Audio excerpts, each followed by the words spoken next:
Welcome to Palace Insider. Today we're diving into a moment the palace never planned for the public to notice. No cameras, no aides, no palace staff, just Catherine and Sophie inside a private chamber for nearly 2 hours. What started as a quiet talk quickly turned into something far bigger. A serious decision about royal power was on the table. Why now? What pushed these two powerful women to meet in total secrecy? And what were they preparing to challenge inside the royal system? There had been whispers for weeks, but this move shocked insiders. Catherine arrived first quietly. Sophie entered through a side door. Minutes later, it locked tight, and the secret meeting began. For years, Sophie stayed loyal, playing her role quietly in the royal system. But lately, something changed. Camilla's growing control over palace decisions started raising serious concern behind the scenes. Catherine had also been left out of key meetings, and that did not go unnoticed. Two women who once walked separate paths suddenly found themselves facing the same problem. Sources close to palace circles say this meeting had been building for weeks.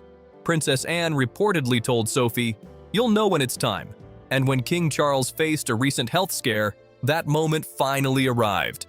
When the door finally opened, both women stepped out looking calm, but the energy in the hallway felt completely different.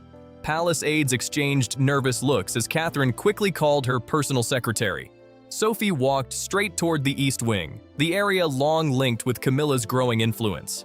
Something serious had shifted, and even staff who knew nothing about the meeting could feel the tension in the air.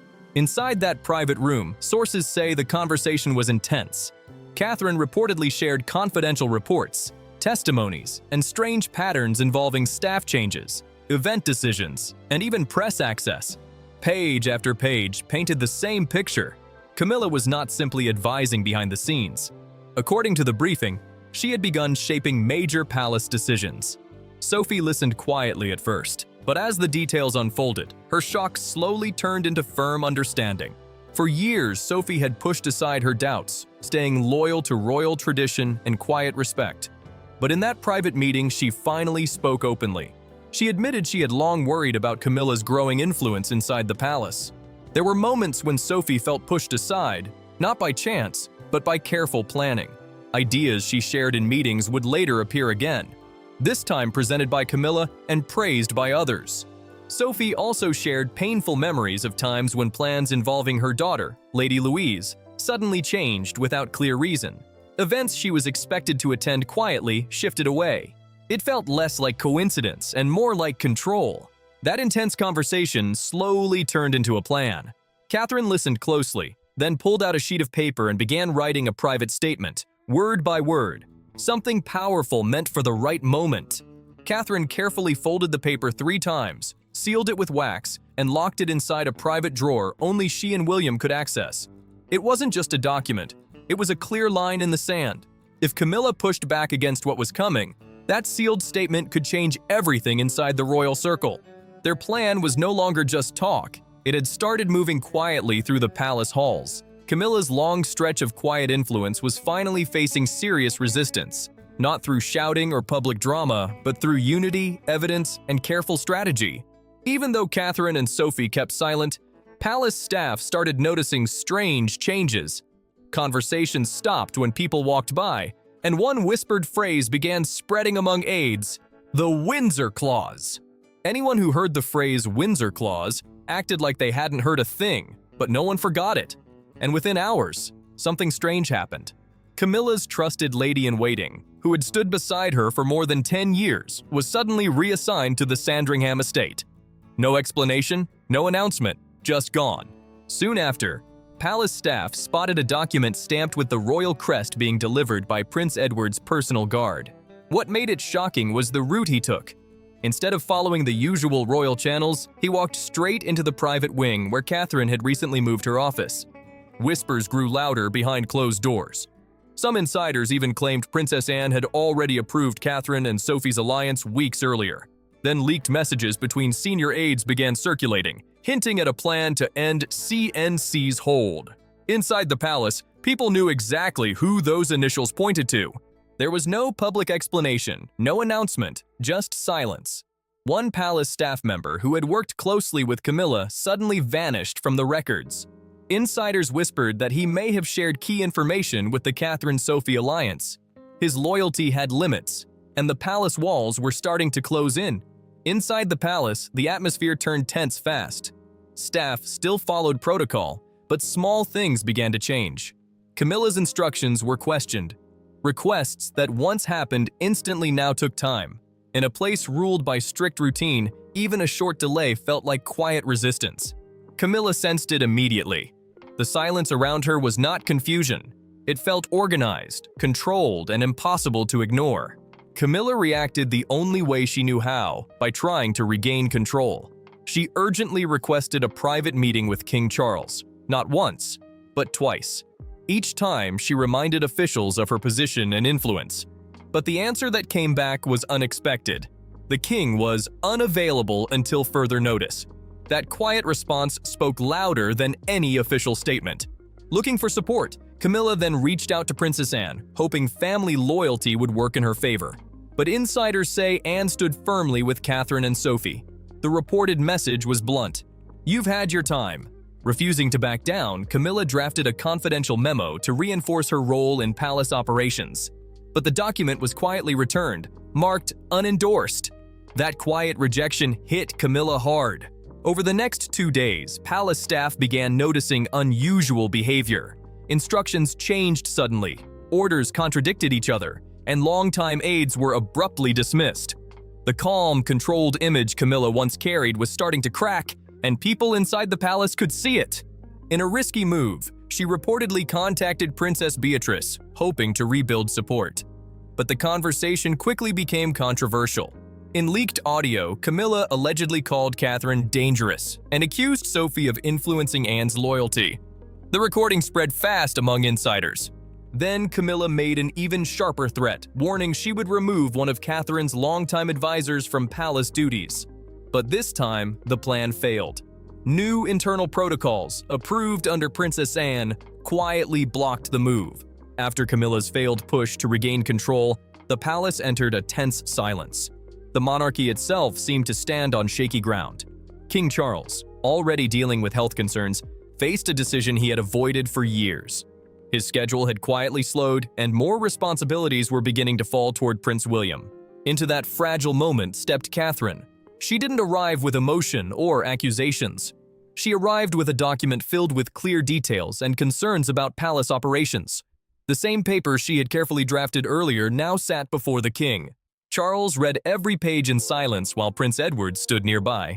The room stayed completely still until Edward finally said, "It's time." Soon after, Charles signed a discreet royal directive that shifted several palace responsibilities away from Camilla's influence.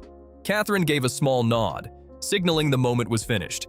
As she turned to leave, King Charles, pale and clearly exhausted, quietly said something few expected to hear from a monarch: "I can't fight anymore."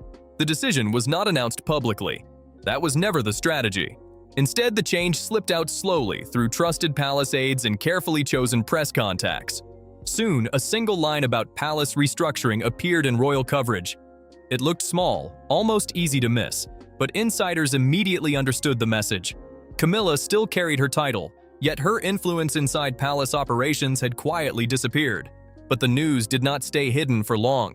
Inside Clarence House, reports say Camilla reacted with fury, demanding access to files, calls, and every piece of royal authority she believed was still hers. For months, Camilla had operated quietly behind palace doors, guiding appearances, influencing decisions, and shaping how events unfolded. But with one sealed decree, that control suddenly disappeared. Insiders say the reaction inside the palace was explosive. Camilla reportedly stormed into her office, raising her voice, slamming drawers, and demanding everyone leave before dropping into her chair in shock and anger. Yet even in that moment, she moved quickly to fight back. Within an hour, she called her legal team and ordered a full review of the decree. Every clause, every signature, every possible loophole had to be checked. But the answer came back firm. The order was fully valid, sealed under royal authority. Still refusing to give up, Camilla tried to request a private meeting with King Charles, hoping to speak with him directly. Camilla then made an emotional call to her daughter, Laura Lopes. According to insiders, the conversation was intense and heartbreaking. At one point, her voice reportedly cracked as she whispered, "They want me gone. They've always wanted me gone." The pressure inside the palace was clearly taking its toll. Soon after, Camilla wrote a furious letter to Princess Anne, accusing her of helping organize the move against her. She claimed their long-standing royal loyalty had been broken, but the letter never reached its destination. Palace communications intercepted it and quietly placed it into restricted records. Late one night, a staff member reportedly saw Camilla sitting alone in a side gallery at Clarence's house beneath a portrait of Queen Elizabeth II. Meanwhile, Catherine had already begun stepping forward to handle key palace responsibilities. After the chaos surrounding Camilla's collapse in influence, the palace quickly needed steady leadership. With King Charles focusing on recovery and royal operations becoming uncertain, a quiet shift began to take shape behind the scenes. Catherine was still officially the Princess of Wales, but inside the palace her role had clearly grown. Her approval started appearing on internal schedules, official communications, and planning documents. Soon, it became obvious she was helping guide many of the monarchy's daily decisions. Beside her stood Sophie, no longer working quietly in the background. She stepped in as a steady organizer, helping coordinate departments and keep palace operations running smoothly. Together, the two women brought structure and calm back into the royal household without any dramatic public announcement. Inside palace operations, Catherine was now listed as the main consultant for family protocol and internal matters. It was a role that had once been closely linked to Camilla's influence, but the shift was impossible to ignore. Though never publicly announced, insiders say the change carried strong backing from senior members of the royal family. Sources even claimed Princess Anne sent Catherine a private handwritten letter of support. The message reportedly opened with the powerful line, "The future rests in steady hands." The letter was said to be sealed and placed in the royal archives. Soon after, Catherine was seen quietly entering Queen Elizabeth II's former private chapel alone. No staff, no cameras, just a quiet moment. Word of the visit spread quickly, and many began seeing it as a symbolic turning point for the monarchy. But as Catherine's influence rises, one major question still hangs over the palace. Is this truly the end of Camilla's influence, or just the start of a deeper royal conflict? The monarchy has never been built only on crowns and titles. It runs on loyalty, legacy, and carefully timed silence. Now that Camilla's authority has faded and Catherine's role has grown stronger, the royal family stands at a serious crossroads. In the weeks after Catherine and Sophie's quiet power shift, public attention began growing fast. Newspapers that once avoided discussing the future of the crown started running bold headlines about what might come next. Inside palace walls, courtiers who once reported to Camilla were now quietly turning to Catherine for approval. Her leadership was no longer symbolic. It was active, structured, and impossible to ignore. The discussion was about more than tradition. It touched on duty and the heavy weight of royal legacy. Prince George, still very young, was reportedly introduced to what insiders called new family responsibilities. No titles were mentioned and no formal promises were made. Still, those close to the situation said the message was clear. Quiet preparation had begun. For the first time in decades, the monarchy was thinking seriously about the next 3 generations. At the center of that future stood Catherine. Her role was no longer limited to appearances or ceremonies. She had become a key figure shaping what the royal family might look like in the years ahead. Meanwhile, Camilla technically still held the title of Queen Consort. Yet in practical terms, her influence had faded. Invitations slowed, her office grew quiet, and her public appearances became rare and carefully limited. When she did attend events, the atmosphere felt different, almost symbolic rather than powerful. Behind the scenes, royal legal advisors were also working on something called a transition protocol. This plan was not about exile or abdication. Instead, it was designed to gradually allow Catherine to take on more visible responsibilities without triggering a constitutional crisis. In a surprising move, Queen Elizabeth II's former private secretary was even brought back for confidential consultations with Catherine. His return sent a strong signal to insiders that the palace was not simply reacting to chaos. It was quietly preparing for the monarchy's next chapter. Those who once served the late queen understood something better than anyone else: continuity. The monarchy survives by adapting quietly, shifting power carefully, and protecting the future of the crown. Now that same wisdom was being placed directly into Catherine's hands. A torch was being passed, not with a grand ceremony, but with careful strategy behind palace doors. Public reaction soon reflected the shift happening inside the royal household. Approval ratings for the Catherine-Sophie leadership partnership climbed to remarkable levels. Polls showed growing support from people who admired the calm, steady image Catherine presented, and the loyalty Sophie continued to demonstrate. Together, they began shaping a new style of royal leadership.